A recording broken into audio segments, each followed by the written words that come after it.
नमस्ते। तो चलिए आज एक बहुत ही दिलचस्प और गहरी चर्चा शुरू करते हैं। हम सभी ने अपनी जिंदगी में कभी ना कभी दुख, स्ट्रेस और कंफ्यूजन को महसूस किया है ना? लेकिन क्या आपने कभी सोचा है कि इन परेशानियों की असली जड़ आखिर क्या है? आज के इस विश्लेषण में हम भगवद गीता और पतंजलि योग सूत्रों के खजाने से कुछ बहुत ही गहरे राज खोलने वाले हैं। हम समझेंगे कि हमारे दुखों के दार्शनिक और मूल कारण क्या हैं। तो चलिए बिना किसी देरी के इस शानदार सफर की शुरुआत करते हैं। अब जरा इस बहुत ही गहरे और दिलचस्प सवाल पर गौर कीजिए। मान लीजिए आप अंधेरे में चल रहे हैं और अचानक आपको एक साधारण सी रस्सी दिखती है जिसे आप सांप समझ बैठते हैं। क्या होता है? दिल की धड़कन अचानक तेज हो जाती है, पसीना छूटने लगता है। वहां कोई खतरा नहीं था, लेकिन आपका डर वो 100% असली था। ये एक बहुत ही सटीक रूपक है जो दिखाता है कि कैसे हम इंसान शुरुआत से ही वास्तविकता को गलत तरीके से देखते आए हैं। और सच कहूं तो यहीं से हमारी जिंदगी की सारी उलझनों और दुखों की शुरुआत होती है। भगवत गीता के 12वें अध्याय का 5वां श्लोक इसी बात को बहुत ही गहराई से समझाता है।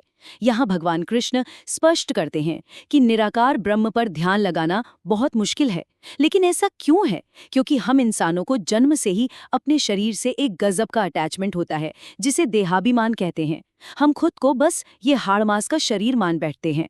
और जब तक हमारा ये देहाभिमान बना रहता है, तब तक असली सच्चाई को देखना लगभग नामुमकिन सा हो जाता है।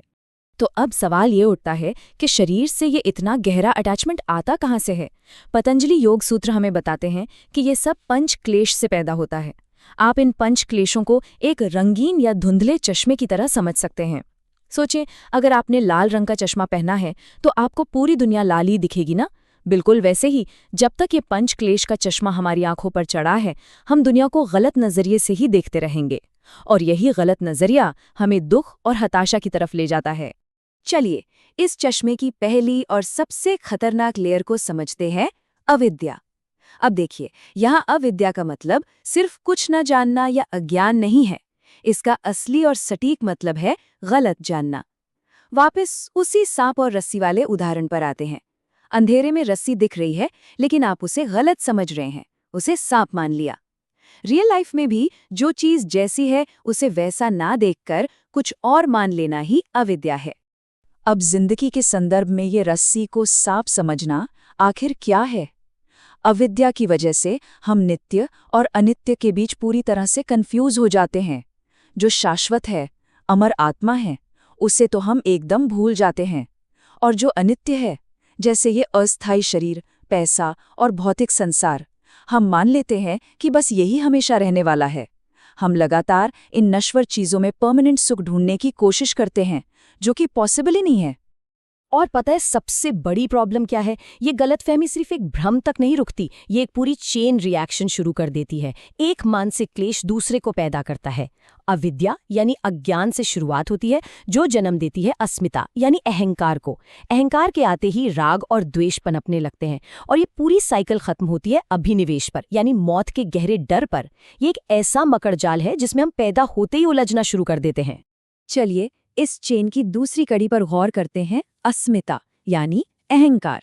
ये वो फीलिंग है जहां इंसान सोचता है मैं ये शरीर हूं, मैं ये मन हूं और ये सब कुछ मैं ही तो कर रहा हूं। ये कर्तापन का सबसे बड़ा भ्रम है। एक बहुत ही मजेदार लेकिन सच्चा उदाहरण देखिए। मान लीजिए किसी ने शोरूम से एक चमचमाती नई कार खरीदी। अब उसकी पहचान उस कार से जुड़ गई है। कार पर एक छोटी सी खरोच आती है तो दर्द सीधा उसके सीने में होता है, जैसे खरोच कार को नहीं उसे लगी हो। यही तो है अस्मिता। अब ये अहंकार हमारी दुनिया को झट से 2 हिस्सों में बांट देता है। एक तरफ है राग, यानी जिन चीज़ों को हम पसंद करते हैं उनके प्रति हमें एक गहरी आसक्ति हो जाती है। हम अपनी खुशी के लिए पूरी तरह से उन पर डिपेंड हो जाते हैं। दूसरी तरफ है द्वेष, जो चीज़ें हमें पसंद नहीं हैं या जो हमारी इच्छाओं के बीच में आती हैं उनसे हमें नफरत होने लगती है। और दिलचस्प बात यह है कि चाहे राग हो या द्वेष, जब चीज़ें हमारे हिसाब से नहीं होती तो एंड रिजल्ट एक ही होता है, भयंकर गुस्सा और मानसिक अशांति। इस विनाशकारी चेन का आखिरी और सबसे डरावना हिस्सा है अभिनिवेश। ये है इस भौतिक जीवन से चिपके रहने की बेतहाशा लालसा और मृत्यु का गहरा डर। असुरक्षा की ये भावना इतनी गहरी है कि प्राचीन ग्रंथों के हिसाब से ये डर सिर्फ आम लोगों में नहीं, बल्कि बड़े बड़े विद्वानों और ज्ञानियों के अंदर भी सूक्ष्म रूप से छुपा रहता है। ये हमारी एग्जिस्टेंस का सबसे गहरा डर है, जिसे अज्ञान और अहंकार लगातार हवा देते रहते हैं। तो अब यहाँ सबसे बड़ा सवाल ये उठता है कि क्या इस सबसे बाहर निकलने का कोई प्रैक्टिकल रास्ता है? जब अज्ञान, अहंकार और राग द्वेष मिलकर इतना डर पैदा कर रहे हैं, तो इनसे बचें कैसे? अच्छी बात यह है कि हमारी प्राचीन फिलॉसफी सिर्फ प्रॉब्लम बताकर नहीं छोड़ देती, बल्कि इसका एकदम सटीक सल्यूशन भी देती है। तो चलिए देखते हैं कि इस चेन को कैसे तोड़ा जा सकता है और पूरी तरह से आज़ाद कैसे हुआ जा सकता है। इन ग्रंथों की असली खूबसूरती इनके सटीक सॉल्यूशंस में है। हर क्लेश की एक परफेक्ट काट है। अविद्या और अस्मिता को खत्म करने का सबसे कारगर तरीका है ज्ञान, यानी साक्षी भाव विकसित करना। राग और द्वेष का इलाज वैराग्य में छिपा है। और आखिर में मृत्यु के डर यानी अभिनिवेश को जड़ से खत्म करने का तरीका है आत्मबोध। चलिए इन तीनों को एक एक करके थोड़ा गहराई से समझते हैं, ताकि हम इन्हें अपनी लाइफ में उतार सकें। सबसे पहले आता है ज्ञान, जिसका प्रैक्टिकल मतलब यहाँ साक्षी भाव है। ये क्या है? जब आपको ये गहराई से समझ आ जाए कि मैं ये शरीर या ये चंचल मन नहीं हूँ, मैं तो बस इन्हें देखने वाला एक ऑब्जर्वर हूँ, तो एक गजब का चमत्कार होता है।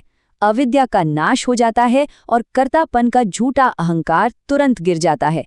आप बस एक गवाह बन जाते हैं जो जिंदगी के इस पूरे नाटक को बिल्कुल तटस्थ होकर देख रहा है, बिना उसमें उलझे। हमारा अगला सल्यूशन है वैराग्य। अब वैराग्य का मतलब ये नहीं है कि सब कुछ छोड़ के पहाड़ों पे चले जाना, बिल्कुल नहीं। वैराग्य तो राग और द्वेष के ठीक विपरीत काम करता है।